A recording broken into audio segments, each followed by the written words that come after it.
Welcome back, everyone. It's Mary. Thank you for joining me again for card number 5 in this set. We are popping in today. Get it? It's a pop-up card. We're going to have so much fun.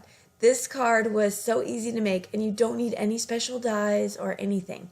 So I just want to show you how we're going to do the inside of the card, and that's going to be the pop-up feature. So right there on the right-hand side, you see I'm writing down the measurements for where you want to just make kind of little marks so that you know where to cut out that almost square. And so that's all I'm doing right here is I'm going through and I'm making marks horizontally and vertically. Okay, so 1.5 inches from, if we're looking at it in the landscape mode, 1.5 inches inward, and then you saw how much to go in. So this is what we're going to do. I'm going to show you. I'm cutting out my little square here. Now it's this cardstock that came with the kit, so it's a little thicker. It's that shimmery cardstock, and you're going to want to, try to run it through twice and then flip it over, and you can work it. It's pretty easy, but you just want to get that lined up. Once that's done, you're going to open up your card and you're going to score those two ends, okay, on either side, and that's going to give us that pop-up feature. Again, super simple, and all you have to do is use your cutting tool, okay? You want to fold it inward because we scored it, so it's going to be a lot easier, and then there you go. You have your little pop-up feature. Okay, so let's go work on the front of the card, and I did this technique a couple videos back when I was playing around with distressed oxides, but I'm going to lay down a lot of color in the worn lipstick and the wilted violet, and I am just getting this super, super inky. It goes on really easily, but I did speed it up because I took my time and I was going real slow. But you can really just slap it on there and you should be good to go. Just kind of blending in those two colors right in the middle. Go back and forth with your blending tool. But very easy, goes on very nicely. And this is not watercolor paper. This is Nina 110 pound.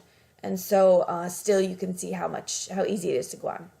So then I grabbed my Versamark and I covered that all with sticky ink. This way I could shimmer up the front. Now the front of the card is simple because the inside is where the magic is. And so that was pretty easy to do. But what I did is pour over my glittery embossing powder and then heat it from the back. I did try to heat it from the front, but then noticed it started flying all around. And I don't want that. So I went back to the back of the card and heated it right through there. Very easy to do, but be careful because you can't navigate as well. So you might just be careful because you don't want to burn yourself. So there's the front of the card. I grabbed one of these, this die I had in my stash, Smile, it's a Sizzix die, and I'm just putting that on the front of the card. And because the card kit is about, it has a lot of dresses and a lot of glamour, there's one of the die cuts, and they're not a stamp, but a die cut of this little mannequin piece. So I added that. I think that's a mannequin piece, right? It's like a sewing mannequin. I don't know. If you know the proper name, please do tell. So right here, I'm going to do the inside of the card, and this is where I stamp, and I'm going to heat emboss with white embossing powder. It says you are. It says you are. What does it say? I need to get my hand out of the way. You are a classic beauty. That's what it says. Classic beauty. So I'm just going to heat emboss that and set that. And that is, again, this is, I said this before in another video, it's shimmery paper, so you're going to want to heat set whatever you put on it because it's slick. And now I'm just seeing where I want to lay down all of my pieces here because this is going to be a little dress pop-up. And I'm going to leave my mistake. I don't know if it was a mistake, but more of a discovery, really, because I didn't know that it was going to be a mistake until I did it. So that purple dress that's really tall, when I folded down the card, you could see the dress popping out of the card. And you really wouldn't think that, given that it looks like it's all tucked away, but it's not. So once you fold it forward, it would stick out. So what I did was I had to chop it off, and then I had to realign and reposition some things. So trial and error, this was my first time making a card of this nature, where I had a bunch of stuff sticking out. So you just give it a shot, and it was liquid glue, which I was grateful that I used instead of something more sticky like this, which is score tape, very strong.